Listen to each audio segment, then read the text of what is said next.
Hey guys, how are you all. मेरा नाम है रमनदीप सिंह। स्वागत है आपका मेरे चैनल एफएलएम में। एंड गाइस, आज अपना नया चैप्टर स्टार्ट करने जा रहे हैं जिसका नाम है code of wages 2019। One of the most important topic. इसको हम इंडस्ट्रियल लॉ का पार्ट बोल देते हैं, लेबर लॉ का पार्ट भी बोल देते हैं। और बहुत रीसेंट टॉपिक है। रीसेंट मतलब कुछ ही साल हुए हैं इसे आए हुए, तो इंडस्ट्री में बहुत ज्यादा रेलेवेंस है इसकी। और ये टॉपिक को समझने से पहले मैं एक बात करूंगा। देखो, है तो ये law he, code of wages. देखो, नॉर्मली आप लॉ कैसे समझते हो? जिसके आगे एक्ट लिखा होता है। जैसे एग्जांपल कंपनीज एक्ट है ना 2013, income tax act 1961, LLP act 2008। Normally आप लॉ किसको समझते हो? जिसके आगे एक्ट लिखा होता है। अब यहां पे कोड लिखा हुआ है। अच्छा, कोड को बनाने का तरीका भी सेम होता है जैसे एक्ट को बनाया जाता है। आपको जैसे पता होगा।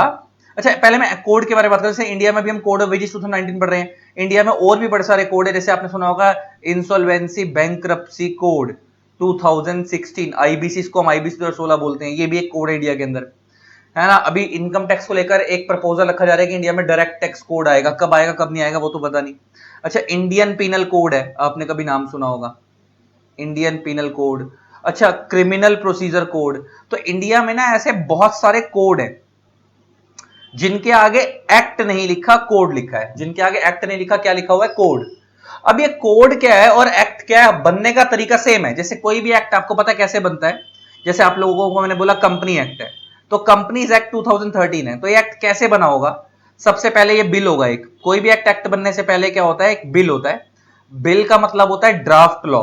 पहले एक ड्राफ्ट रेडी किया जाता है, ड्राफ्ट में, जिसके अंदर भी मेन पूरी पूरी बातें नहीं लिखी है। कुछ कमी पेशी होगी तो ठीक कर दी जाएगी। देन उस बिल को क्या किया जाता है? Both the houses of parliament से पास कराया जाता है। Both the houses of parliament से क्या कराया जाता है? पास कराया जाता है। और वो both the houses of parliament कौन कौन से हैं? लोकसभा और राज्यसभा। लोकसभा और राज्यसभा। एक बार वो बिल लोकसभा राज्यसभा दोनों जगह से पास हो गया, देन उसके बाद क्या होता है? प्रेसिडेंट ऑफ इंडिया अपनी असेंट देते हैं। प्रेसिडेंट ऑफ इंडिया क्या देते हैं? अपनी असेंट देते हैं। असेंट का मतलब साइन कर देते हैं उसके ऊपर। Then that bill becomes act. उसके तो बिल क्या बन जाता है? एक्ट बन जाता है। और एक बार वो एक्ट बन गया तो मतलब वो लॉ बन गया। एक बार वो एक्ट बन गया तो इसका मतलब क्या है? वो लॉ बन गया। बात खत्म। इसका अलग कोई भी एक्ट को एक्ट कैसे बनाना है जी? कोई भी एक्ट बनने से पहले बिल होगा। उस बिल को both the house of parliament से पास कराएंगे, देन प्रेसिडेंट के साइन कराएंगे। उसके बाद वो क्या बन जाएगा? एक्ट बन जाएगा। और एक बार वो एक्ट बन गया मतलब लॉ बन गया। तो सेम कोड को बनाने का तरीका भी सेम है। अगर कोई कोड बन रहा है, जैसे इंडिया में इंसॉल्वेंसी बैंक्रप्सी कोड बन रहा है, कोड ऑफ वेजेस बन रहा है, ये सब भी पार्लियामेंट के रूप से ही पास होंगे। तरीका सेम होगा। पहले वो बिल होगा, उसे both the house of parliament से पास कराएंगे, प्रेसिडेंट के साइन कराएंगे, उसके बाद ही वो एक्ट बनेगा। मतलब या कोड बनेगा, एक्ट बनेगा। तो फिर क्वेश्चन ये आता है कि इसके आगे कोड क्यों लिखा और उसके आगे एक्ट क्यों लिखा? समझने वाली चीज ये है कि इसके आगे कोड क्यों लिखा, एक्ट क्यों नहीं लिखा। जब भी समझ लेना मेरी बात, जब भी मैं बोलूं ना कोड, तो कोड एक कंसोलिडेटिंग लॉ होता है। हमेशा याद रखना, कोड क्या होता है? कंसोलिडेटिंग लॉ होता है। कंसोलिडेटिंग लॉ का मतलब होता है जब कुछ लॉ को जोड़कर एक नया लॉ बनाया जाता है, उसे हम बोलते हैं कोड। जैसे आपको पता है इंसॉल्वेंसी बैंक्रप्सी कोड जब इंडिया में आया, तो वो 6 या 7 लॉ को मर्ज करके एक लॉ बनाया गया। कुछ लॉ ऐसे थे जो बिल्कुल ही खत्म कर दिए गए। कुछ लॉ ऐसे थे जो जिंदा आज भी हैं, लेकिन उनके प्रोविजंस कुछ निकालकर उसमें डाल दिया गया एबीसी में। तो जब कई सारे लॉ को जोड़ के एक लॉ बनाया जाता है, उसे हम कोड बोलते हैं। अगर सिंगल लॉ के रिप्लेस पे दूसरा लॉ आ जाता है, उसे हम एक्ट बोलते हैं। जैसे कंपनी एक्ट है 2013, इससे पहले कंपनीज एक्ट 1956 था, तो एक एक्ट गया, उसकी जगह पे नया आ गया। लेकिन जब हम कोड वर्ड यूज करेंगे ना, तो कोड से एक एक्ट नहीं जाएगा, कई लॉ गए होंगे, उन कई लॉ को जोड़ के उनकी जगह पे एक लॉ आया होगा, एक ही लॉ ला दिया गया होगा। तो इसे हम बोलते हैं कंसोलिडेटिंग, मतलब कुछ लॉ को जोड़ के एक नया लॉ बना दिया गया, तब वर्ड आएगा कोड। तो जैसे अब तुमको मैंने बोल दिया कि जब कोड कुछ लॉ को जोड़ के बनाया जाता है, तो आपको ये फिर ये भी पता होगा। अब ये बात करते हैं जब हम पढ़ रहे हैं कोड ऑफ वेजेस, क्योंकि अभी हमारा मेन मोटिव वही है, कोड ऑफ वेजेस 2019। तो एक कोड है, तो ये कुछ लॉ को जोड़ के बनाया गया है। इससे पहले इंडिया में कौन कौन से एक्ट थे उसके बारे में बात करते हैं, जिनको हटा दिया गया है और उसकी जगह पे नया लॉ का लेके आया गया। इससे पहले इंडिया में एक एक्ट था, पेमेंट ऑफ वेजेस एक्ट। लिख देते हैं, पहले इनका नाम लिख देते हैं। एक था पेमेंट ऑफ वेजेस एक्ट,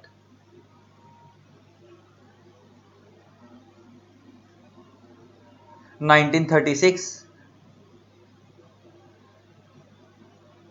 एक था minimum wages act 1948।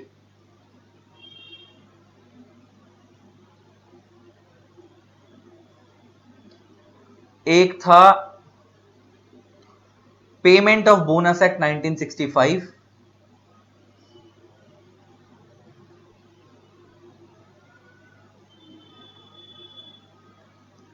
Bonus act 1965, एक था equal remuneration act 1976।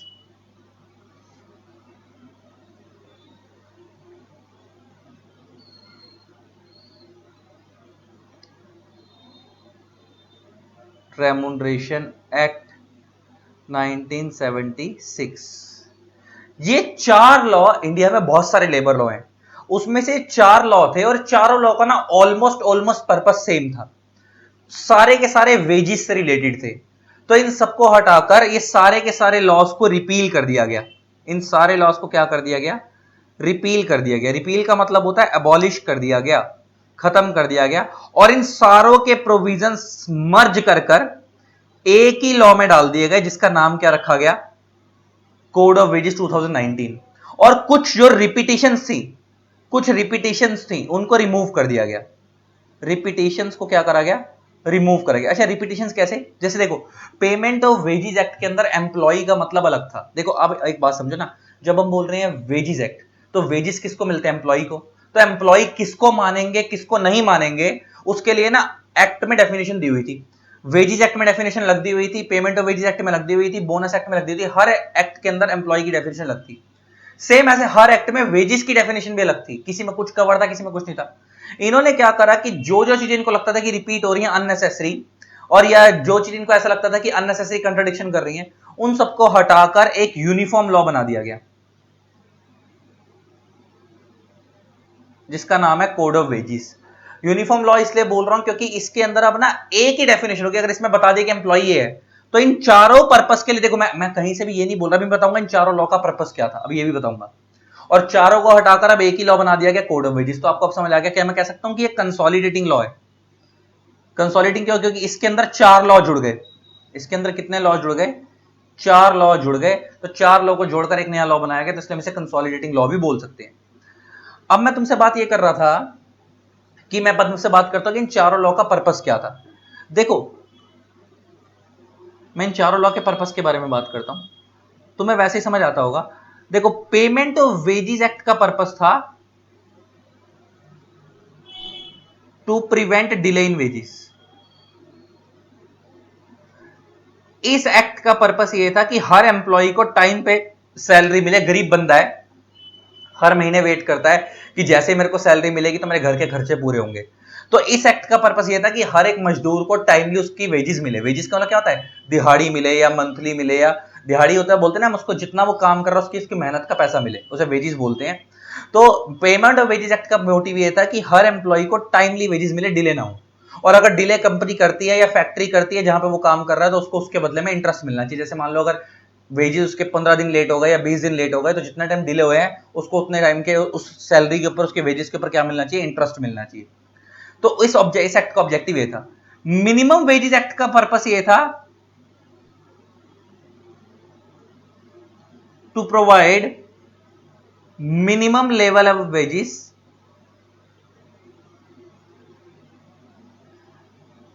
to every employee so that no employee can be exploited।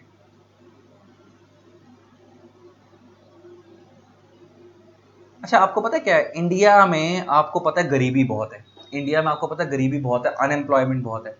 तो उसकी वजह से ना दिल्ली जैसे शहर में या बड़े बड़े शहरों में तो चलो एक मजदूर को उसकी मेहनत का फिर भी एक ठीक ठाक पैसा मिल जाता है, लेकिन बहुत छोटे छोटे शहर ऐसे हैं जहां पे उस मजदूर को उसकी मेहनत का उतना रिवॉर्ड ही नहीं मिलता। तो उसके लिए इंडिया में एक एक्ट लाया गया था, इसका नाम था मिनिमम वेजेस एक्ट, जिसमें एक सेट कर दिया गया कि हर एक एम्प्लॉय को कम से कम इतनी सैलरी तो मिलेगी। और वो जो क्राइटेरिया सेट किया गया था ना, वो अलग अलग क्राइटेरिया के बेस पे सेट किया गया था कि वो स्किल्ड एम्प्लॉय है या अनस्किल्ड एम्प्लॉय है, कि वो स्किल्ड एम्प्लॉय है या अनस्किल्ड एम्प्लॉय है। आई होप आप स्किल्ड और अनस्किल्ड एम्प्लॉय में फर्क समझते होगे। जैसे आप कभी घर बनवाते हो, तो घर बनाने के अंदर ना एक होता है मिस्त्री, जो प्रॉपर प्लास्टर कर रहा है दीवारों का, है ना, और प्रॉपर देख रहा है कि कितनी दीवार बननी चाहिए, कितनी दीवार बननी चाहिए, नापता है, हर चीज करता है, ऐसे मिस्त्री को हम बोलते हैं स्किल्ड एम्प्लॉय। लेकिन एक होते हैं बेलदार, जो ईंटें उठा उठा कर ऊपर लेकर आ रहे हैं, ईंटें तोड़ रहे हैं, इन सब चीजों के लिए कोई इतनी स्किल नहीं चाहिए, इन सब चीजों के लिए सिर्फ कोई इतना दिमाग नहीं चाहिए, इन सब चीजों के लिए सिर्फ मेहनत चाहिए। तो ऐसे एम्प्लॉयज को हम बोलते हैं अनस्किल्ड एम्प्लॉय। क्या बोलते हैं? Unskilled employee. तो उसमें ना क्राइटेरिया सेट किया हुआ था मिनिमम वेजेस एक्ट के अंदर कि अगर वो स्किल्ड एम्प्लॉय है तो हर एक स्किल्ड एम्प्लॉय को कम से कम इतना पैसा मिलना चाहिए अकॉर्डिंग टू वर्क, अनस्किल्ड है तो कम से कम इतना पैसा तो मिलना चाहिए, और हर स्टेट के हिसाब से वो अलग होता था। हर स्टेट को पावर दी हुई थी कि देखो हर स्टेट की महंगाई अलग है। जैसे दिल्ली शहर में लोग 1 लाख रुपए महीना भी कमाते हैं ना, तो उनको बहुत कम पड़ जाता है, कई बार खर्चे बहुत ज्यादा है दिल्ली शहर में, मुंबई शहर में, बड़े बड़े शहरों में खर्चे ज्यादा है। ऑन द अदर हैंड आप छोटे शहर में जाओगे, यूपी के किसी छोटे गांव में चले गए, पंजाब के किसी छोटे गांव में चले गए, बिहार के किसी छोटे गांव में चले गए, किसी छोटे छोटे विलेजेस में अगर आप चले जाओगे एमपी वगैरह के, तो यहाँ पे लोगों का लाइफस्टाइल इतना महंगा नहीं है, मतलब खर्चा इतना महंगा नहीं है। 15-20 हजार रुपए के ऊपर उनका सारा पैसा सेव हो जाता है, 15-20 हजार में उनके खर्चे पूरे हो जाते हैं महीने के। तो इसका मतलब लाइफस्टाइल मेंटेन करना आसान है छोटे शहरों में, तो इसलिए उधर के लोगों की वेजेस कम होते हैं। दिल्ली शहर में जो लोग काम कर रहे हैं उनके वेजेस ज्यादा होते हैं, क्योंकि यहाँ पे खर्चे भी ज्यादा हैं। तो इसलिए ना मिनिमम वेजेस एक्ट के अंदर हर स्टेट को पावर दी गई थी कि आप अपने स्टेट के अकॉर्डिंग मिनिमम वेजेस सेट कर लो कि हर एक मजदूर को इतना पैसा तो मिलेगा ही। बोनस एक्ट आपको नाम से क्लियर हो रहा है। बोनस एक्ट का मतलब होता था कि हर एक एम्प्लॉय को बोनस दिया जाएगा। अब वो बोनस भी कई तरीके के होते थे। एक होता था कि आप कंपनी हर साल दे रही है एनुअल बोनस, वो हर एम्प्लॉय को दे रही है। एक होता था बोनस जो कि परफॉर्मेंस बेस्ड बोनस होता था कि आप इतना काम करोगे तो आपको बोनस मिलेगा, इतना टारगेट पूरा कर दोगे तो बोनस मिलेगा, ऐसे ऐसे बोनस। तो वो बोनस एक्ट के लिए बोनस देने के प्रोविजंस इस बोनस एक्ट 1965 में थे। और एक था इक्वल रेम्यूनरेशन एक्ट। इस एक्ट का मेन ऑब्जेक्टिव था टू प्रोवाइड इक्वल रेम्यूनरेशन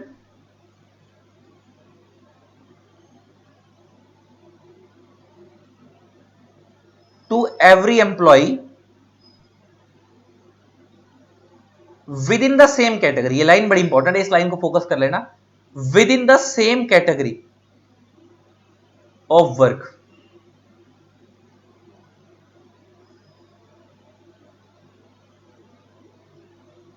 ताकि डिस्क्रिमिनेशन पे प्रोहिबिशन लगाई जाए। डिस्क्रिमिनेशन पे क्या लगाई जाए? प्रोहिबिशन लगाई जाए। डिस्क्रिमिनेशन मतलब भेदभाव नहीं होना चाहिए, कोई भेदभाव नहीं होना चाहिए। अच्छा, जैसे एग्जांपल, मैन हो या वुमेन हो, मैन हो या वुमेन हो, अगर वो दोनों सेम नेचर का काम कर रहे हैं तो दोनों को इक्वल रेम्यूनरेशन मिलना चाहिए, दोनों को इक्वल तनख्वाह मिलनी चाहिए। ऐसा नहीं कि फीमेल है तो कम पैसे दोगे, मेल है तो ज्यादा पैसे दोगे, ऐसा नहीं है। दोनों को इक्वल रेम्यूनरेशन मिलना चाहिए। इस एक्ट का मेन ऑब्जेक्टिव ये था कि किसी भी एम्प्लॉय के साथ भेदभाव नहीं होना चाहिए on the basis of sex, caste, gender, है ना, और इन चीजों के ऊपर भेदभाव नहीं होना चाहिए, सबको इक्वल रेम्यूनरेशन मिलना चाहिए। तो इन 4 एक्ट थे अलग अलग, इन चारों एक्ट को मर्ज करके एक ही लॉ बना दिया गया, कोड ऑफ वेजेस 2019। तो इन चारों एक्ट के प्रोविजंस कहां डाल दिए गए? कोड ऑफ वेजेस 2019 के अंदर डाल दिए गए। तो आई होप इससे पहले जो 4 एक्ट थे जो अब खत्म हो चुके हैं, उनको ऑब्जेक्टिव क्या था समझ आ गया। पेमेंट ऑफ वेजेस एक्ट का ऑब्जेक्टिव क्या था? कि हर एम्प्लॉय को टाइमली सैलरी मिल जाए, डिले ना हो। डिले होती तो कंपनी उसको इंटरेस्ट, कंपनी या फैक्ट्री जहां भी वो काम कर रहा है वो उसे इंटरेस्ट पे करे। पे मिनिमम वेजेस एक्ट का मेन ऑब्जेक्टिव क्या था? कि हर एक मजदूर को उसके काम के अकॉर्डिंग जितना वो काम कर रहा है कम से कम इतने वेजेस मिल जाए, एक्सप्लॉइटेशन ना हो। ऐसा ना हो कि तुम उससे 100-200 रुपए में काम करवा रहे हो, कम से कम उसको एक दिन का 300-400 रुपए, जो भी आप डिसाइड कर रहे हो, जो लगता है कि रीजनेबल अमाउंट होना चाहिए, मिले। आजकल तो मजदूरों की दिहाड़ी ज्यादा हो चुकी है, वैसे भी 700-800 से नीचे तो मजदूर काम नहीं करते आजकल बड़े शहरों में। छोटे शहरों में तो मेरे को लगता है फिर भी, जो आज के बड़े शहरों की अगर मैं तुमसे बात करूं, दिल्ली, मुंबई, तो यहाँ पे 600, 700, 800 रुपए दिहाड़ी है एक एक दिन की, एक बेलदार की जो सिर्फ ईंटें उठा रहा है और वो जो ईंटें तोड़ रहे हैं। सब मिस्त्री की तो बात नहीं कर रहा, मिस्त्री के पैसे तो और ज्यादा है। लेकिन ऑन द अदर हैंड अगर मैं छोटे शहरों की बात करूं तो हो सकता है वहां पे उनके सिस्टम कम हो, लेकिन बड़े शहरों में तो ज्यादा है। और ये मिनिमम वेजेस हो गए, हर एक बंदे को इतने पैसे तो मिलने ही चाहिए। पेमेंट ऑफ बोनस में बोनस की बात की गई थी। इक्वल रेम्यूनरेशन में कहा था कि कोई जाति के बेस पे और कोई जेंडर के बेस पे भेदभाव नहीं होगा। अगर वो एम्प्लॉय सेम तरीके काम कर रहा है, जैसे एग्जांपल लेके बात करो, तुमने देखा होगा कितनी बार जब साइट बन रही होती है, कंस्ट्रक्शन चल रही होती है, तो फीमेल वर्कर्स भी वहां पे काम कर रही होती हैं। तो अगर फीमेल नीचे से ईंटें उठाकर लेकर जा रही है ऊपर वाले फ्लोर पर, मेल भी वही काम कर रहा है, तो ऐसा ना हो कि फीमेल को कम दिया जा रहा है, मेल को ज्यादा दिया जा रहा है, दोनों को इक्वल रेम्यूनरेशन मिलना चाहिए। उस एक्ट का ऑब्जेक्टिव ये था। और इन सारे एक्ट को रिपील करके एक ही एक्ट बना दिया गया जिसका नाम क्या था? Code of wages 2019। I hope इसको, ताकि, और क्यों लाया गया, ताकि यूनिफॉर्मिटी हो जाए और ताकि रिपीटेशन को खत्म कर दिया जाए, अननेसेसरी चीजें अलग अलग एक्ट में रिपीट हो रही हैं वो खत्म हो जाए, कंफ्लिक्ट दूर हो जाए। आई होप आपको इसको लाने का पर्पस समझ आ गया, क्यों लाया गया और कोड क्यों बोलते हैं ये भी समझ आ गया, और इससे पहले इंडिया में कौन से लॉ थे और उनका क्या काम था वो भी समझ आ गया। अब हम इसको बुक से पढ़ना शुरू करेंगे, ठीक है, और मजा आएगा, यू विल लव इट, ये मेरा प्रॉमिस है, मजा आने वाला तुम्हारे लोगों को। अब इसको हम बुक से पढ़ना स्टार्ट करते हैं।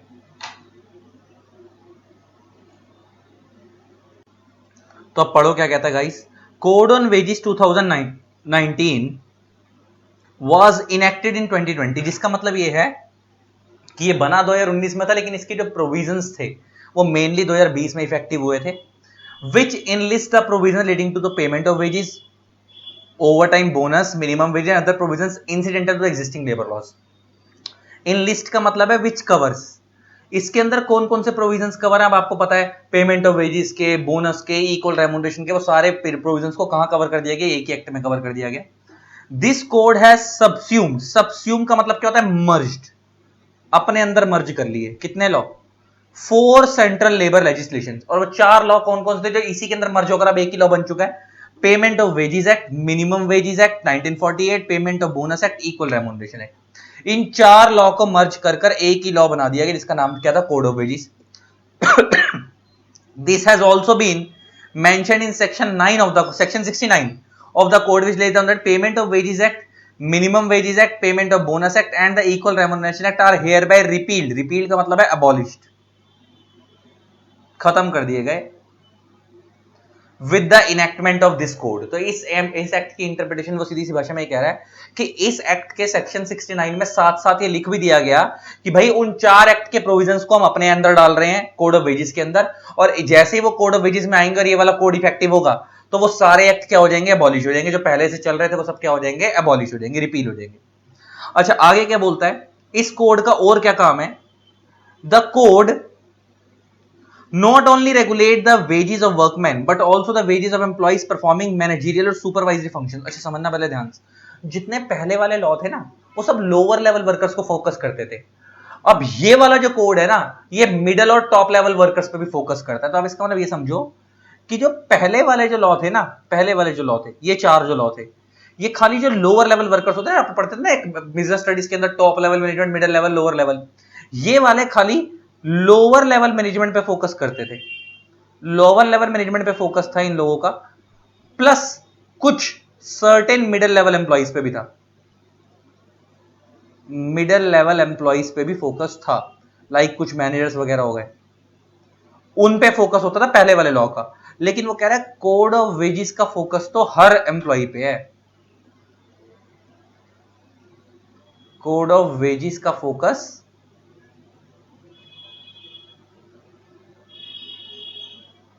टॉप लेवल वालों पे भी है, मिडिल लेवल वालों पे भी है, एंड लोअर लेवल वालों पे भी है। तो ये हर तरीके के एम्प्लॉय को कवर करता है, एम्प्लॉय को कवर करता है। ये एक बात हो गई, आगे बढ़ते हैं। दिखा ना, the code not only regulate the wages of workman but also the wages of employees performing managerial, managerial होते हैं डायरेक्टर लेवल के लोग, टॉप लेवल के, सुपरवाइजरी मतलब वो वाले लोग जो आपका मिडिल लेवल के हैं, जो सबसे लोअर वालों को सुपरवाइज करते हैं, और जो यहाँ पे वर्कमैन लिखा वो तो लोअर लेवल में आते हैं। तो इसका लोअर लेवल से लेकर टॉप लेवल तक हर तरीके के एम्प्लॉय को फोकस करता है, हर तरीके के वेजेस के बारे में बात करता है। इसका एक चीज और समझना, यहाँ पे इस चैप्टर के लिए बता रहा हूं, तुम्हारे टीचर्स तुम्हारे को ये सिखाते हैं जनरली, वेजेस और सैलरी में फर्क समझाते हैं तुम्हारे टीचर्स, सिखाते हैं ना, कहीं तुमको इनकम टैक्स में सिखाया गया होगा या और जगह जगह सिखाया गया होगा कि भाई वेजेस जो होती है वो लोअर लेवल वर्कर को दी जाती है, तुम्हारे को ऐसे सिखाया गया होगा, जब लोअर लेवल वालों को मंथली पे करते हैं तो उसको वेजेस बोलते हैं, और जो मिडल और अपर लेवल वालों को पैसा देते हैं तो उसे सैलरी बोलते हैं, सुना होगा ना, ऐसे तुम्हारे टीचरों ने सिखाया गया होगा कि सैलरी कब बोलते हैं, जब मिडल या अपर लेवल वालों को देते हैं पैसा, वर्कर्स को पैसा दिया जाता है तो हम क्या बोलते हैं, सैलरी बोलते हैं, ऐसा सिखाया गया होगा। लेकिन इस चैप्टर के लिए, इस चैप्टर के लिए मतलब नहीं है, इस चैप्टर के लिए salary is equal to wage, दोनों बराबर है, आप सैलरी बोल लो या वेज बोल लो, बात एक ही है। इस चैप्टर में सैलरी और वेज का मतलब एक ही है, अलग अलग नहीं है। तो यहाँ पे अगर लोअर लेवल वाले बंदे को पैसे मिल रहे हैं वो भी वेज कहलाएगा, मिडिल वाले को मिल रहे हैं वो भी वेज कहलाएगा, टॉप लेवल वाले को मिल रहे हैं वो भी वेज ही कहलाएगा। यहाँ पे उसको ऐसे सैलरी, अब चाहो तो सैलरी बोल लो, चाहो तो वेज बोल लो, मतलब बात एक ही है। सैलरी और वेज में इस चैप्टर में कोई खास डिस्क्रिमिनेशन नहीं किया गया, ये चीज समझाने वाली है। आगे बढ़ते हैं।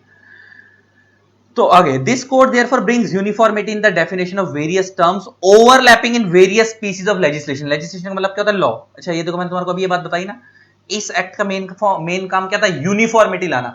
जो बहुत सारे लॉ में डेफिनेशंस ओवरलैप कर रही थी कि यहां पे भी वेजेस का मतलब बताया हुआ है, दूसरे लॉ में वेजेस का मतलब बताया हुआ है, लेकिन दोनों जगह अलग अलग बताया हुआ है। यहाँ पे बोनस का मतलब अलग बताया हुआ है, दूसरे लॉ में बोनस का मतलब अलग अलग बताया हुआ है। तो उसको ओवरलैपिंग जो चीजें हो रही थी उन सबको क्या करा गया? यूनिफॉर्म किया गया। And eases the burden of documentation. Documentation का बर्डन भी तो इजी हो गया ना। डॉक्यूमेंटेशन का बर्डन इजी कैसे हो गया? पहले कोई वेज को, किसी एम्प्लॉय को वेज दी जाती थी तो ये बोला जाता था तुम्हारे को इन लॉ के अकॉर्डिंग वेज दी जा रही है। अब जब एम्प्लॉय को वेज दी जाएगी तो एक ही बोला जाएगा, ये सारे लॉ नहीं लग रहे हैं, और हर लॉ में डॉक्यूमेंटेशन प्रोसीजर अलग था। अब जब एम्प्लॉय को तनख्वाह दी जाएगी तो एक ही लॉ के अकॉर्डिंग दी जाएगी, कोड ऑफ वेजेस के अकॉर्डिंग। तो फर्क हो गया।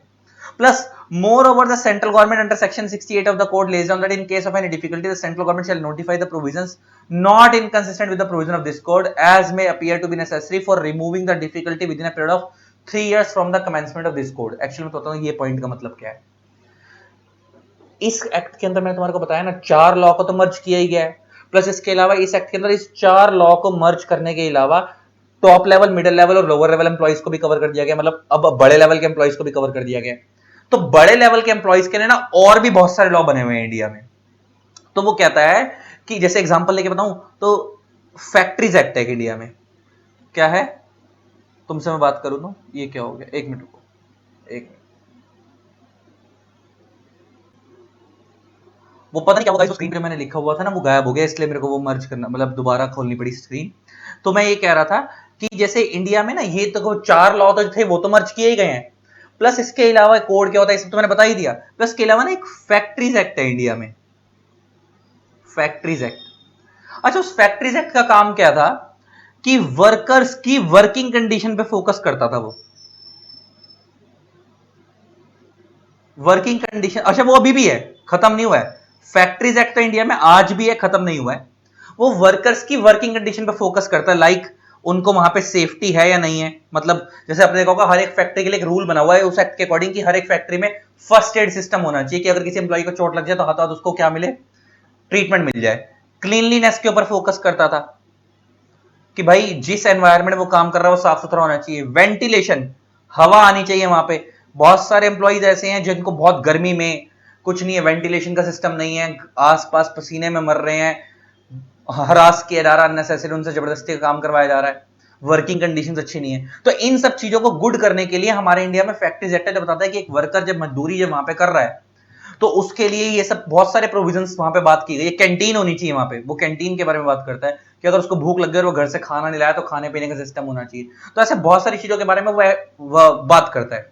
तो ये सब जो प्रोविजंस थे ना, उन प्रोविजंस को भी यहां डाला गया है, उन प्रोविजंस को भी यहां डाला गया है। किन प्रोविजंस को? अभी मैं तुम्हारे को पढ़ाऊंगा। देखो, वर्कर्स की वर्किंग कंडीशंस को, उनकी हेल्थ, उनकी सेफ्टी के प्रोविजंस को भी इन एक्ट के अंदर कवर किया गया है, इस थोड़ा बहुत जिक्र किया गया उसके अंदर यहां पे भी। तो वो ये कह रहा है यहां पे सेक्शन 68 के अंदर वो ये कह रहा है कि हमने मेनली तो उन 4 लॉ को हटाकर इस एक्ट को बनाया है, लेकिन अगर किसी और लॉ से इस एक्ट का कंफ्लिक्ट होगा तो सेंट्रल गवर्नमेंट के पास पावर है कि सेंट्रल गवर्नमेंट क्या कर सकती है? Central government shall notify the provision not inconsistent with the provision of this code as may be necessary for removing the difficulty. मतलब सेंट्रल गवर्नमेंट क्या कर सकती है अगर उसको लग रहा है कि जो जो अभी सेंट्रल गवर्नमेंट ने क्या करा, अभी इस एक्ट के ना सारे प्रोविजंस को इफेक्टिव नहीं करा है।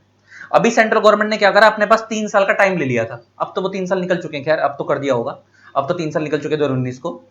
तो सेंट्रल गवर्नमेंट ने पहले अपने पास ना 3 साल का टाइम लिया था। उस 3 साल में इन्होंने क्या करा था कि ये देखा था कि इस लॉ का इंपैक्ट किसी और लॉ से तो नहीं जा रहा। देखो 4 लॉ को तो हटा ही दिया गया, मगर इस लॉ के प्रोविजंस, क्योंकि अब टॉप लेवल को भी कवर कर रहे हो, टॉप लेवल के लिए इंडिया में कंपनी लॉ भी है, इंडिया में सेबी के लॉ भी है, इंडिया में बहुत सारे लॉ हैं। तो ऐसा ना हो कि इस लॉ के प्रोविजंस बाकी किसी लॉ से कंफ्लिक्ट में आ जाएं कि बाकी लॉ टॉप लेवल के लिए कुछ और बोल रहे हैं और ये लॉ के प्रोविजन टॉप लेवल के लिए कुछ और बोल रहे हैं।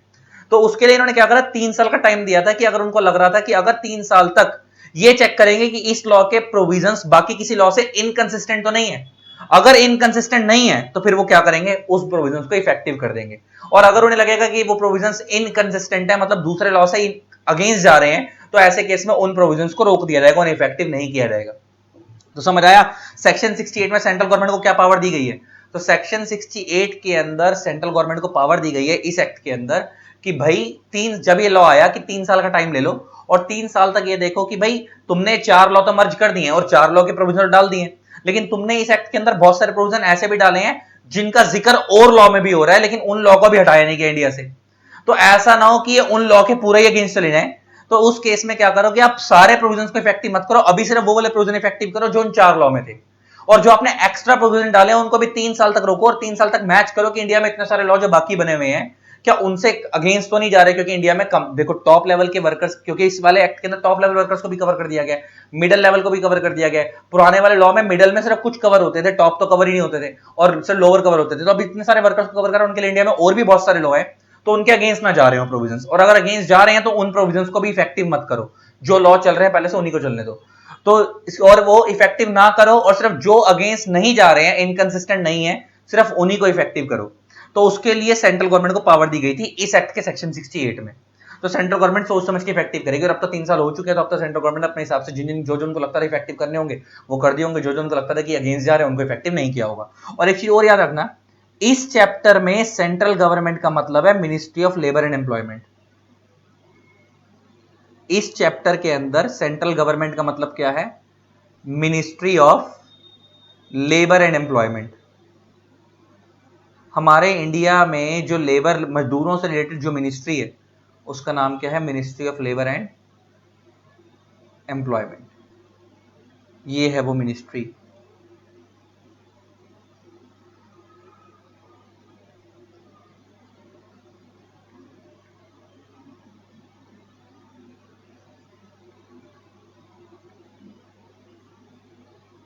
Ministry of labour and employment, ठीक है जी।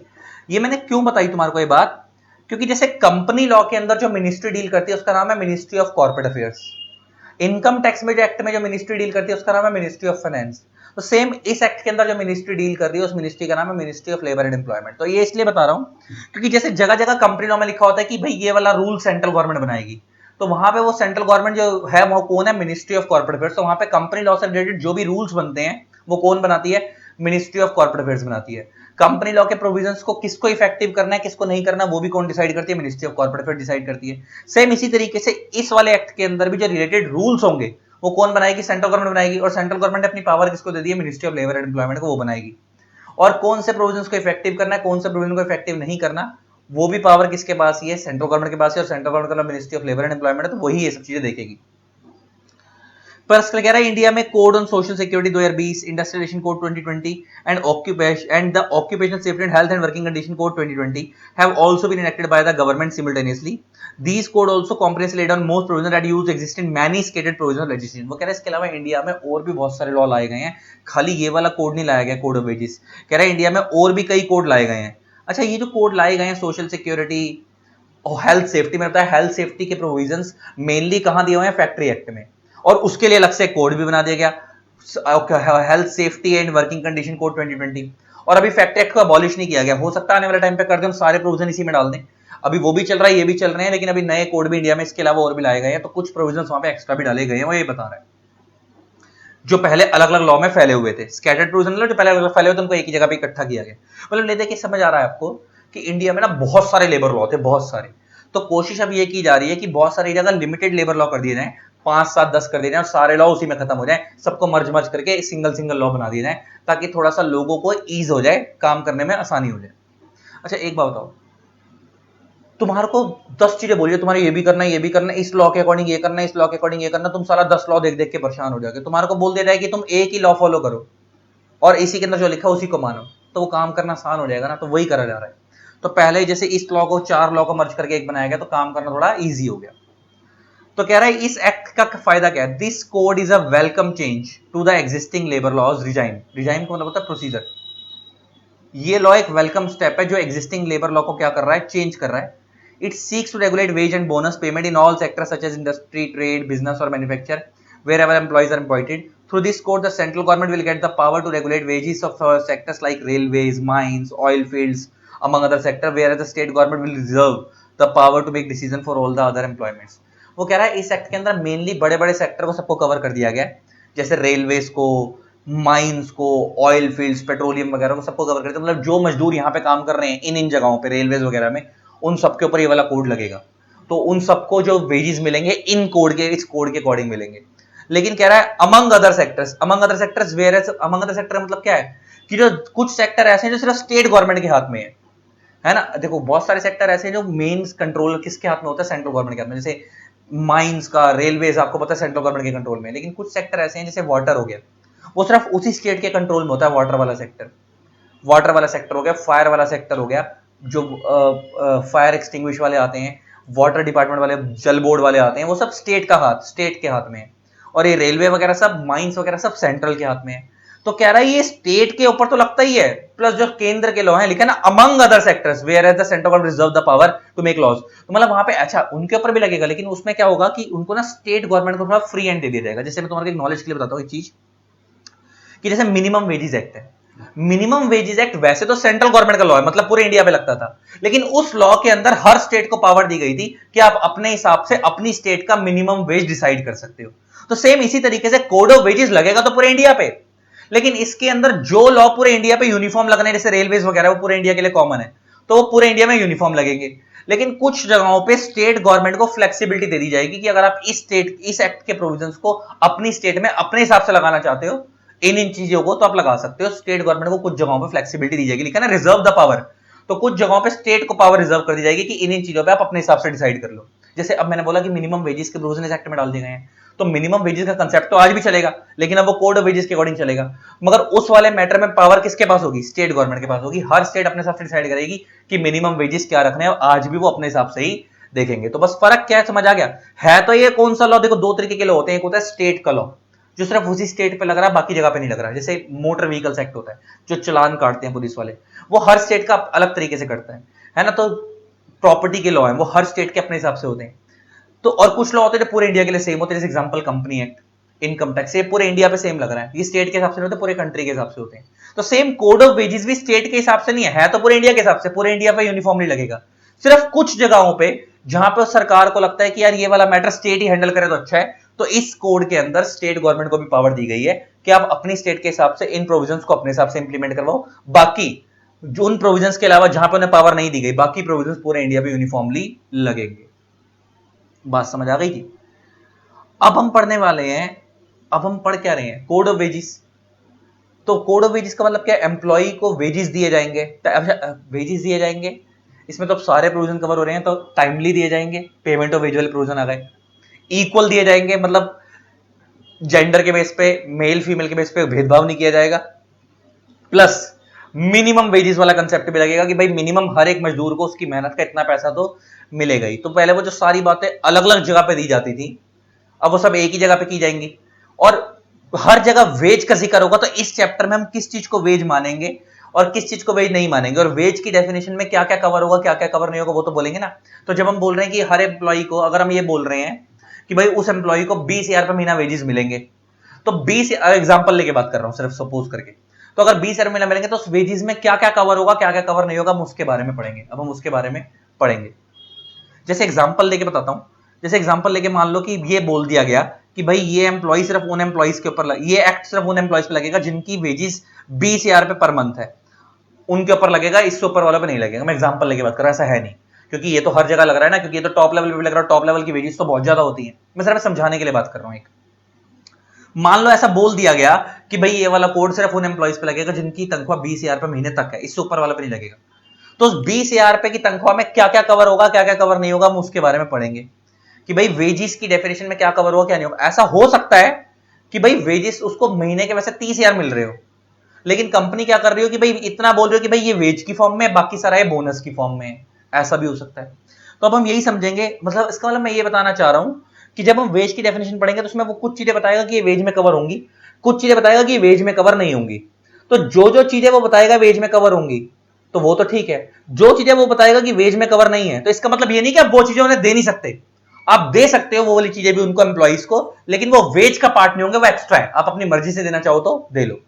तो जब हम बोलेंगे कि भाई एम्प्लॉय को मिनिमम इतना वेज देना है, तो जब हम वेज बोल रहे हैं तो मतलब वेज के अंदर आप उसको ये चीजें जोड़ के इतना तो दो। आप उसके अलावा एक्स्ट्रा देना चाहते हो तो दे दो, लेकिन उसमें से वो चीजें वो वेज का पार्ट नहीं होंगे, आप अपनी मर्जी से देना चाह रहे हो तो दे लो। अब मैं बताता हूं क्या क्या चीजें कवर होंगी, क्या क्या नहीं होंगी, और ये डेफिनेशन लिख लो।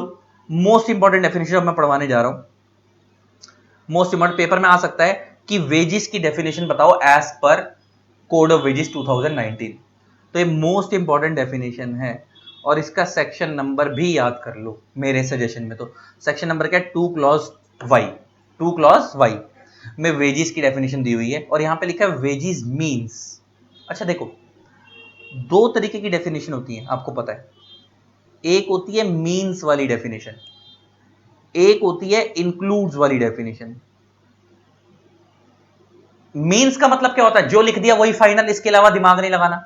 इंक्लूड्स का मतलब होता है जो लिख दिया वो तो है, उसके अलावा और कुछ भी कवर हो सकता है। अब चांस की बात है, और एक तीसरी डेफिनेशन होती है मींस एंड इंक्लूड्स वाली, जहां पे ये इस तरीके से बनाई जाती है। लॉ मेकर पहले तो ये सोच के बनाता है कि इसे मींस का मतलब होता है फाइनल, कि भाई यही रखेंगे। बाद में उनको लगता है यार ये चीजें भी तो वेज में आ सकती हैं, तो वो मींस एंड इंक्लूड्स वाली बना देता है उसको, कि भाई ये तो है ही है, प्लस इसके अलावा ये चीजें भी कवर हो सकती हैं। तो इसी डेफिनेशन को हम बोलते हैं मींस एंड इंक्लूड्स वाली डेफिनेशन। तो ये जो डेफिनेशन है ना वेज वाली, ये मींस एंड इंक्लूड वाली है। तो मींस एंड इंक्लूड्स का मतलब क्या है कि जो बताया मींस में वो तो कवर हो गई वेजेस में, प्लस इसके अलावा कुछ चीजें यहां पे लिखा है एंड इंक्लूड्स, मतलब ये चीजें भी कवर वेज में की जा सकती हैं, आप ये चीजें भी दे सकते हो। अब वो क्या क्या दे सकते हो, क्या क्या नहीं दे सकते, हम उसके बारे में पढ़ेंगे, अब हम उसी को समझेंगे।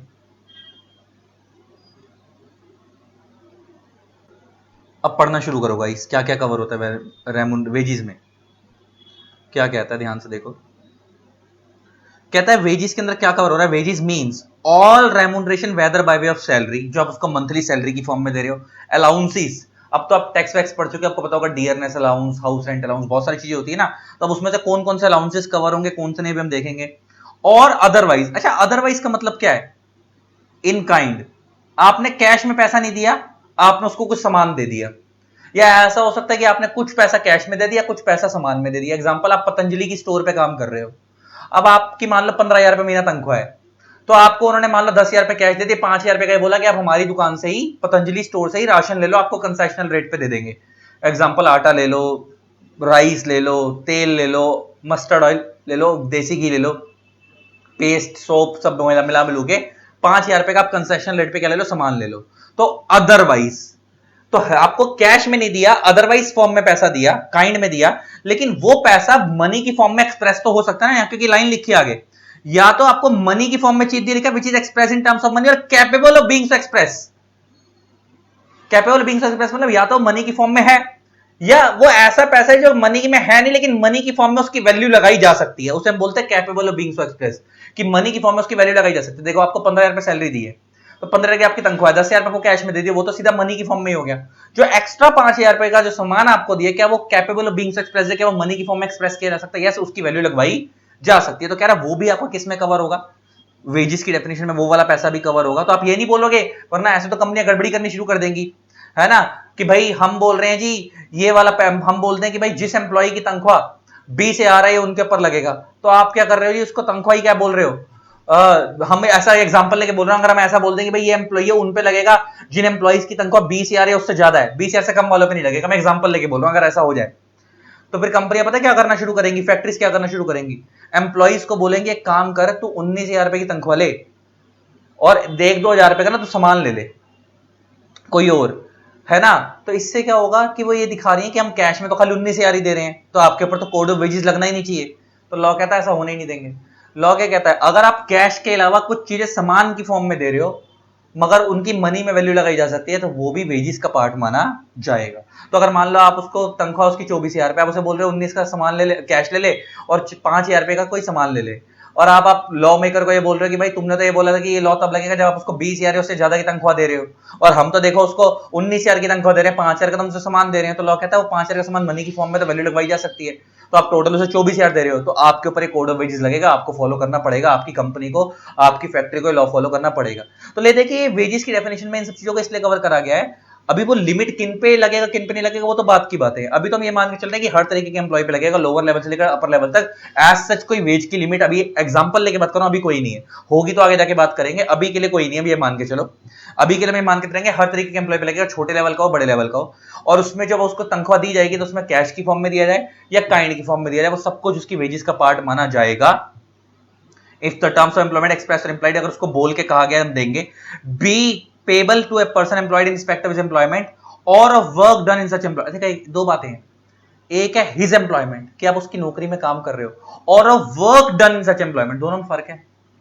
एक होता है कि आप उनकी नौकरी कर रहे हो, एक होता है कि आप उनकी नौकरी नहीं कर रहे, आप उनके लिए काम कर रहे हो as a contract labour, work done in such employment. आप उसकी नौकरी नहीं कर रहे। इसका बेस्ट एग्जांपल होता है कॉन्ट्रैक्ट लेबर।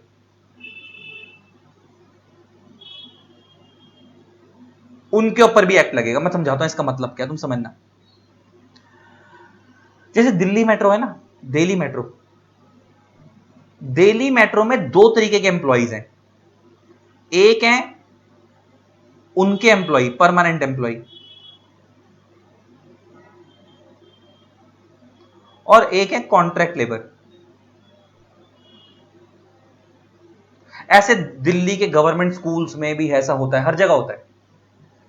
परमानेंट एम्प्लॉय का मतलब है जिनका एम्प्लॉयर दिल्ली मेट्रो खुद है।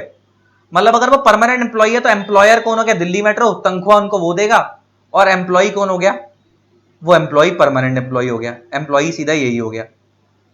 लेकिन अगर वो कॉन्ट्रैक्ट लेबर है तो सिस्टम पता कैसे होगा कि कॉन्ट्रैक्ट लेबर ने उन एम्प्लॉइज को हायर नहीं करा होगा। सॉरी, अगर वो कॉन्ट्रैक्ट लेबर सिस्टम पता कैसे होगा? दिल्ली मेट्रो ने उन्हें हायर नहीं करा होगा। दिल्ली मेट्रो ने क्या करा होगा? बीच में पकड़ा होगा एक कॉन्ट्रैक्टर।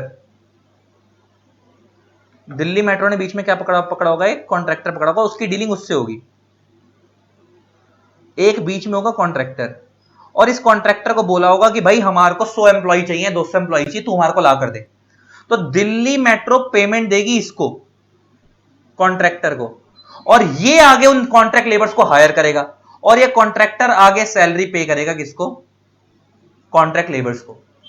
तो ये जो कॉन्ट्रैक्ट लेबर होते हैं ना, इनकी सरकारी नौकरी नहीं होती। तुमने सुना होगा ना, दो तरीके के सरकारी डिपार्टमेंट में दो तरीके के लोग होते हैं। जब तुम उनसे पूछोगे तो आप उनसे पूछते हो कि भाई तू परमानेंट है या टेम्परेरी है, तो वो बोलता है नहीं मैं कॉन्ट्रैक्ट बेसिस पे वर्क कर रहा हूं, तो परमानेंट नहीं है। ऐसे दिल्ली यूनिवर्सिटी प्रोफेसर हैं बहुत सारे ऐसे जो कॉन्ट्रैक्ट लेबर हैं, जो परमानेंट नहीं है। सेम ऐसे दिल्ली मेट्रो में ना, जो मेट्रो वगैरह चला रहे होते हैं ना, वो तो परमानेंट एम्प्लॉई हैं। लेकिन जो तुमने देखो गेट के बाहर खड़े होते हैं, जहां पे दिल्ली मेट्रो में जहां पे भीड़ ज्यादा लगी होती है, तो लोग मेट्रो में घुस नहीं पा रहे होते, तो वहां पे ना गेट के बाहर गार्ड खड़े होते हैं जो पूरी भीड़ को कंट्रोल करते हैं, वो कॉन्ट्रैक्ट लेबर होते हैं। सेम ऐसे जब आप दिल्ली मेट्रो में एंट्री करते हो तो एंट्री के बाहर गार्ड खड़े होते हैं, वो भी सब कॉन्ट्रैक्ट लेबर है, उनकी परमानेंट नौकरी नहीं है।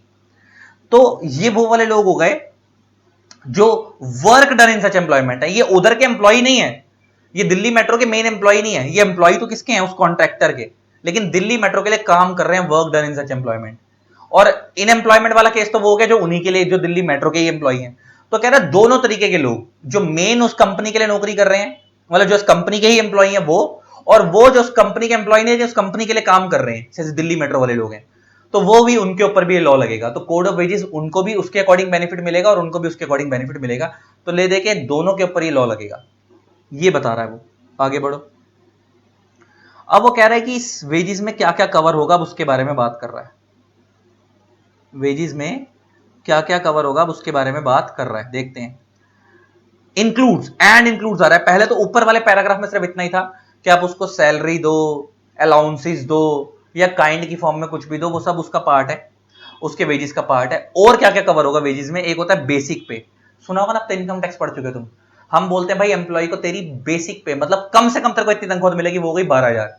प्लस होता है डियरनेस अलाउंस, महंगाई भरता, हिंदी में बोलते हैं महंगाई भरता, सुना होगा ना, डीए। तो अच्छा, ये डियरनेस अलाउंस हर स्टेट के वाइज, स्टेट की महंगाई के अकॉर्डिंग दिया जाता है। जैसे दिल्ली शहर में अगर एम्प्लॉय की नौकरी कर रहा है तो उसका डीए का अमाउंट ज्यादा होगा, डियरनेस अलाउंस। किसी गांव में नौकरी कर रहा है, किसी छोटे शहर में नौकरी कर रहा है, उसका डियरनेस अलाउंस कम होगा, क्योंकि वहां पे महंगाई कम होगी। तो जैसे जैसे महंगाई बढ़ती है तो डियरनेस अलाउंस बढ़ता है। तो मान लो अगर एम्प्लॉय की बेसिक पे है 15,000, तो ये हो गई जो उसकी बेसिक पे प्लस डीए, मान लो उसको दिया जा रहा है 3,000, तो ये हो गया महंगाई भरता, तो उसको मिल गया 18,000। और नेक्स्ट आता है रिटेनिंग अलाउंस। अभी रिटेनिंग अलाउंस क्या होता है ये समझना। रिटेनिंग अलाउंस सुना है कभी? इनकम टैक्स वाले टीचरों ने पढ़ाया होगा। ये ज्यादातर ना सीजनल एस्टेब्लिशमेंट में दिया जाता है, सीजनल एस्टेब्लिशमेंट्स में दिया जाता है ज्यादातर। अच्छा, सीजनल एस्टेब्लिशमेंट का मतलब होता है फैक्ट्री, कंपनी, इन सबको हम एस्टेब्लिशमेंट बोलते हैं लेबर लॉ की वर्डिंग में। सीजनल एस्टेब्लिशमेंट का मतलब क्या होता है? जिनका 12 महीने काम नहीं चलता, साल के कुछ महीने काम चलता है। जैसे अगर तुम्हारी कंपनी होली के रंग बनाती है या दिवाली के पटाखे बनाती है, तो उनका 12 महीने काम नहीं चल रहा, साल में 4-5 महीने उन्हें पटाखे बनाने में लगेंगे, एक आध महीने पटाखे बेचने में लगेंगे, तो हो सकता है साल में 6 महीने काम करते हो, 6 महीने खाली रहती हो। तो अब उन फैक्ट्री के मालिकों को यह लगता है कि यार अब ये मजदूर को हम 6 महीने काम दे रहे हैं, अगर हम उसे 6 महीने निकाल देंगे बाद में, तो फिर ये कहीं और चला गया, तो हो सकता है पता चले बाद में वापिस ही ना आए अगले सीजन में, तो हमारे को अगले सीजन में एम्प्लॉइज की शॉर्टेज ना पड़ जाए। तो इस चक्कर में बहुत सारी कंपनीज या फैक्ट्रीज क्या करती हैं, उन एम्प्लॉइज को रिटेन करने के लिए रिटेनिंग अलाउंस देती हैं उस टाइम पे जिस टाइम पे वो काम नहीं कर रहे। जिस टाइम वो 6 महीने काम कर रहे हैं, उनका सीजन है, तब तो उनको तनख्वाह मिल ही रही है। जो बाकी के 6 महीने जब वो उनसे काम नहीं करवाया जा रहा क्योंकि अभी काम की जरूरत नहीं है, उन 6 महीने वो कहीं और ना चले जाए हमारे को छोड़ के, तो उनको रोकने के लिए एक अलाउंस दे रहा, तो हम क्या बोलते हैं? Retaining allowance. क्या बोलते हैं? Retaining allowance. तो कह रहा है वो भी किसका पार्ट माना जाएगा? वेजेस का पार्ट माना जाएगा, बट डज नॉट इंक्लूड। अब जो मैं पढ़ाने जा रहा हूं ये इंपॉर्टेंट है। बट डज नॉट इंक्लूड का मतलब है, अब ये कुछ लिस्ट दी हुई है, ए से लेकर A B C D F G I J K L, L तक के पॉइंट दिए हुए हैं। डज नॉट इंक्लूड का मतलब है कि ये सारी चीजें आप एम्प्लॉय को एक्स्ट्रा दे सकते हो, मगर ये रिटेनिंग अलाउंस का पार्ट नहीं मानी जाएंगी। और रिटेनिंग अलाउंस का पार्ट नहीं मानी जाएंगी मतलब क्या? और रिटेनिंग अलाउंस का पार्ट ही नहीं होंगे तो इसका मतलब वो वेजेस का पार्ट भी नहीं होंगी। तो मैं कहीं से भी जब हम बोल रहे हैं डज नॉट इंक्लूड, तो इसका मतलब ये नहीं है कि वो वेजेस का पार्ट, मतलब वो उसको दे नहीं सकती कंपनी, मना है। कंपनी या फैक्ट्री जहां भी वो मजदूर काम कर रहा है उसको वो चीजें मिल सकती हैं, ये सारी चीजें भी मिल सकती हैं, लेकिन वो वेजेस का पार्ट नहीं मानी जाएंगी, ये एक्स्ट्रा है। आप उनको अलग से देना चाहो तो दे दो, आपकी मर्जी है। अच्छा, इसका मतलब ये कि जब हम बोल रहे हैं कि आपको एम्प्लॉय को 20,000 रुपए तनख्वाह देनी, तो 20 का मतलब वो तो देनी देनी है, वो तो मैंडेटरी है। अब वो 20 में आप बेसिक पे डीए मिलाकर दो, जैसे मर्जी दो, इतना तो दो। अगर आप ये बोलो कि भाई हम उसको बोनस भी दे रहे हैं, ये मिलाकर 20 बन जाता है, या हम उसको हाउस अकोमोडेशन भी दे रहे हैं, ये मिलाकर 20 बन जाता है, आप मान लो उसको बेसिक पे प्लस डीए मिलाकर तो खाली 12,000 दे रहे हो, और लॉ बोलता है कि हर एम्प्लॉय को 20 देने हैं, और आप ये बोल रहे हो कि जी देखो हम उसे बोनस भी दे रहे हैं, है ना, हम उसे हाउस रेंट अकोमोडेशन भी दे रहे हैं, ये सब मिलाकर उसका 20 बन जाता है। लॉ कहता है नहीं, ये सब तो एक्स्ट्रा है जो आपको अलग लॉ के अकॉर्डिंग फॉलो करने पड़ेंगे। इसमें से कुछ चीजें ऐसी होंगी जो आपको देनी ही पड़ेंगी, ये सब चीजें एक्स्ट्रा है जो वेज का पार्ट नहीं है। इनके अलावा आपको मिनिमम इतना पे करना पड़ेगा, उसको हम बोलते हैं वेजेस। इसीलिए तो हम वेजेस की डेफिनेशन पढ़ रहे हैं कि ये चीजें कवर होंगी, मतलब ये तो आपको देना ही है। इसके अलावा ये चीजों में कुछ चीजें ऐसी होंगी जो आपको देनी है दो, कुछ चीजें ऐसी होंगी जो आपको मैंडेटरी है देना, कुछ चीजें ऐसी होंगी जो आपको ऑप्शनल है देना, आपकी मर्जी है। लेकिन समझने वाली चीज ये कि अगर आपको जो मैंडेटरी भी है देना, तो वो वेज का पार्ट नहीं, आपको अलग से देनी पड़ेगी, वेजेस के अलावा अलग से वो चीजें देनी पड़ेंगी, वेज का पार्ट नहीं मानी जाएंगी। तो अगर ये पता क्यों पढ़ रहे हैं हम, पेपर में ना ऐसा हो सकता है कि क्वेश्चन आ जाए 5 नंबर का, 10 नंबर का, कि वेजेस की कैलकुलेशन करो, और उसमें बहुत सारी चीजें दे देगा। वो आपको बेसिक पे दे देगा, बेसिक पे इतना है, डीए इतना है, रिटेनिंग अलाउंस इतना है, बोनस इतना है ना, प्रोविडेंट फंड का पैसा इतना है। तो उसमें से आपको चेक करना पड़ेगा कि कौन कौन सा वेज का पार्ट था और कौन कौन सा वेज का पार्ट नहीं था। तो वो तो ऐसे बोलेंगे कि भाई एक्स नाम का एम्प्लॉय हम उसको ये सब चीजें दे रहे हैं, तो आपको कैलकुलेट करो उसकी वेजेस कितने होंगे, तो आपको बताना पड़ेगा कि भाई ये वेजेस होंगे, ये जो उसको पैसा दिया जा रहा है ये इग्नोर किया जाएगा, ये वेजेस नहीं होंगे, ये उसे एक्स्ट्रा दिया जा रहा है, ये वेजेस का पार्ट नहीं है, as per section 2 clause y of code of wages 2019। तो अब पढ़ना शुरू करो क्या क्या वेजेस का पार्ट नहीं है। पहला है बोनस पेबल। अगर यहां पे क्या लिखा है, any bonus payable under any law for the time being in force which does not form part of the remuneration payable under the terms of employment। देखो, दो तरीके के बोनस होते हैं, मैंने तुम्हें बताया ना। एक होता है वो बोनस जो उसकी टर्म्स में लिखा हुआ था कि इतना बोनस तो आपको हर साल देंगे, दिवाली बोनस, होली बोनस, वो तो रेमुनरेशन का पार्ट होता ही है। एक होता है वो बोनस कि आप इतना काम करोगे उसके बाद देंगे वरना नहीं देंगे, तो वो उसकी रेमुनरेशन का पार्ट नहीं है, वो एक्स्ट्रा वाला बोनस है, जो अगर वो काम करेगा तो मिलेगा वरना नहीं मिलेगा। तो कह रहा है वो वाले बोनस जो उसकी रेमुनरेशन का पार्ट नहीं है, सारे बोनस को वेज का। देखो मैं एक चीज क्लियर कर दूं, यहां पे इसने ऐसा बोला वो वाला बोनस जो उसकी रेमुनरेशन का पार्ट नहीं है वो कवर नहीं होगा। इसका मतलब क्या कि वो वेज में कवर नहीं होगा, मतलब ऐसा नहीं कि सारे बोनस कवर नहीं होंगे। इसका एक ऐसा बोनस जो उसको बोला गया था कि भाई तेरे को हर साल ये बोनस तो मिलेगा ही, तेरी सैलरी का पार्ट है, तो वो तो मिलेगा ही कि हर एम्प्लॉय को देते हैं वो, तो वो वेजेस का पार्ट है। लेकिन वो बोनस जो उसको सिर्फ एक्स्ट्रा काम करने की वजह से दिया जा रहा है, अगर वो करेगा तो देगा, मिलेगा वरना नहीं मिलेगा, तो वो वाले बोनस को हम रिटेनिंग अलाउंस में कवर नहीं करेंगे, वो से कंपनी अलग से दे रही है, और वो रिटेनिंग अलाउंस में कवर नहीं हो रहा, तो मतलब क्या, वो सैलरी में भी कवर नहीं होगा, वेजेस में भी कवर नहीं होगा, वो एक्स्ट्रा है। Next, value of any house accommodation और the supply of light, water, medical attendance, facility और अदर एमेनिटी, एमेनिटी का मतलब होता है फैसिलिटी, और other services excluded for the computation of wages by general special order of the appropriate government. इसका मतलब क्या है, अगर कंपनी आपको हाउस अकोमोडेशन दे रही है, रहने को मकान दे रही है ना, आपको सब लाइट का पैसा दे रही है, वाटर का पैसा दे रही है, ये सब फैसिलिटी प्रोवाइड कर रही है, तो कह रहा है ये सब एक्स्ट्रा है, ये आपकी उसका पार्ट नहीं बनेगा। किसका पार्ट नहीं बनेगा? वेजेस का पार्ट नहीं बनेगा, क्योंकि रिटेनिंग अलाउंस का पार्ट लिखा है but does not include if any, but does, यार ये बट डज नॉट इंक्लूड करो, नीचे डालो, ये यहां नहीं आएगा, नीचे आएगा, ठीक है जी, but does not include retaining allowance if any, वो चीजें कवर होंगी बट डज नॉट इंक्लूड, ये वेजेस का पार्ट नहीं होगा। तो मतलब ये बोनस का पैसा आप उसको दे रहे हो, ये बट डज नॉट इंक्लूड नीचे आएगा, ये सब रिटेनिंग अलाउंस से कनेक्टेड नहीं है, ये सब नीचे आएगा कि भाई बोनस का पैसा उसको आप दे रहे हो, वेजेस का पार्ट नहीं है, एक्स्ट्रा है। हाउस अकोमोडेशन वगैरह दे रहे हो, वेजेस का पार्ट नहीं माना जाएगा, एक्स्ट्रा है। अच्छा, ये तो आपको पता होगा प्रोविडेंट फंड का पैसा होता है, आपने पढ़ा होगा ना इनकम टैक्स में 12% एम्प्लॉय कंट्रीब्यूट करता है, 12% एम्प्लॉयर अपनी जेब से डालता है, तो वो वाला पैसा जो एम्प्लॉयर अपनी जेब से देता है, वो ये नहीं बोलेगा हो ये तो एम्प्लॉय की वेजेस हो गए, वो उसको अपनी जेब से एक्स्ट्रा देना है, तो वो देगा, लेकिन वो वेजेस का पार्ट नहीं होगा। और अगर उसने देने में डिले करी है तो उसके ऊपर इंटरेस्ट भी उसे पे करना पड़ेगा, तो जो इंटरेस्ट वगैरह, अच्छा, और वो जो प्रोविडेंट फंड में पैसा जा रहा है, इतने साल जुड़ रहा है, वहां पे भी इंटरेस्ट मिलता है उसको, उस पैसे को, तो वो सब एम्प्लॉय का ही हिस्सा है वो, और वो वेजेस का पार्ट नहीं होगा, वो एक्स्ट्रा एम्प्लॉयर को देना पड़ेगा अपने पास से।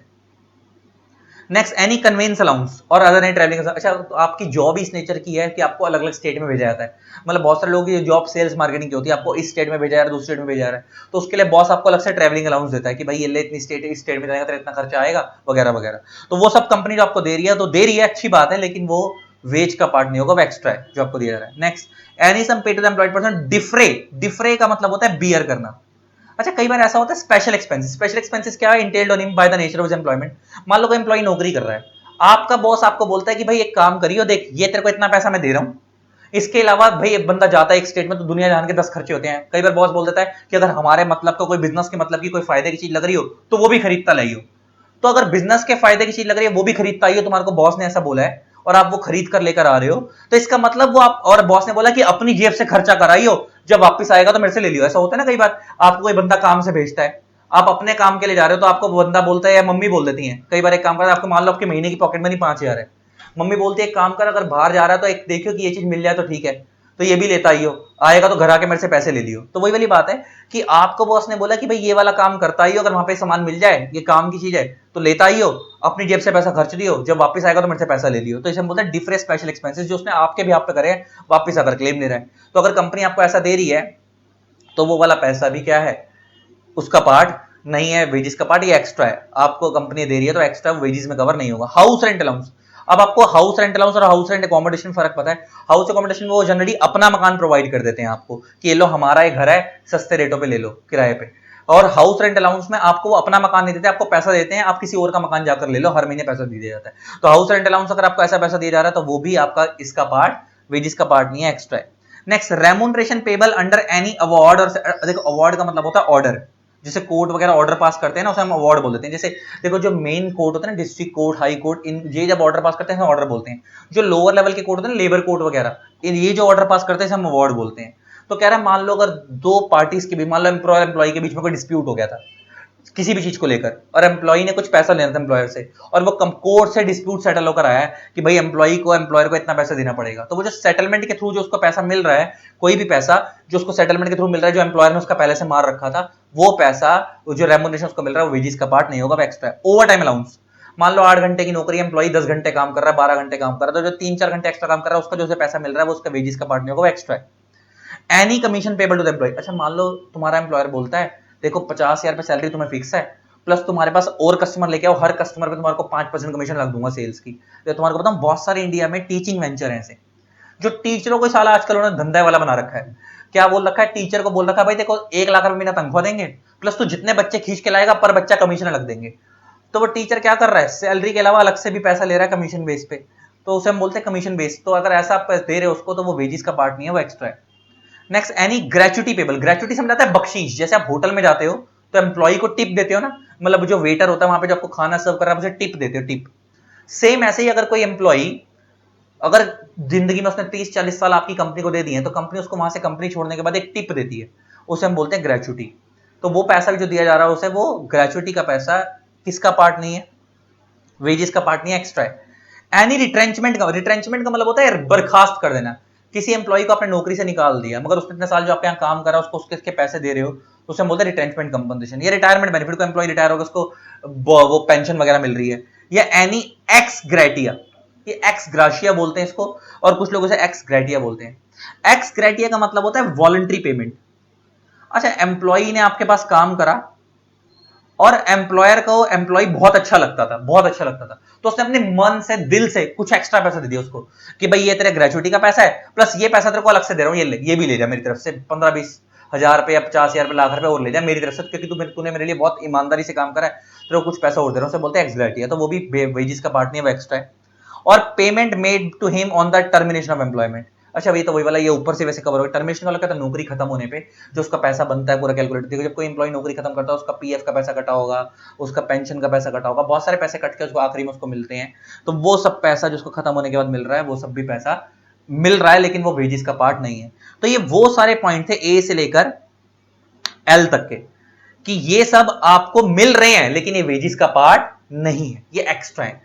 तो ले देके तुमसे कोई पूछे वेजेस में क्या कवर होगा, 3 चीजें कवर होंगी, बेसिक पे, डियरनेस और रिटेनिंग अलाउंस, बस बात खत्म। क्या कवर नहीं होगा, ये पूरी लिस्ट है। और जब इनके कवर नहीं होगा तो इसका मतलब ये नहीं है कि कंपनी इनको दे नहीं सकती, दे सकती है। इसमें कुछ चीजें मैंडेटरी हैं, देनी ही पड़ती है, जैसे पीएफ का पैसा देना ही पड़ता है, ग्रेजुएटी का पैसा देना ही पड़ता है, टर्मिनेशन पे रिटायरमेंट का पैसा देना ही पड़ता है, ये मैंडेटरी है। कुछ चीजें ऐसी जो वॉलंटरी है, जो कंपनी अपनी मर्जी से दे रही है, तो दे रही है, वो एक्स्ट्रा है, लेकिन वेजेस का पार्ट नहीं माना जाएगा, आप अलग से दो उसको, अलग से दो। ये थी वेजेस की डेफिनेशन। मगर अब कुछ एक्सेप्शंस हैं इसकी, वो हम पढ़ने वाले हैं, वो क्या है।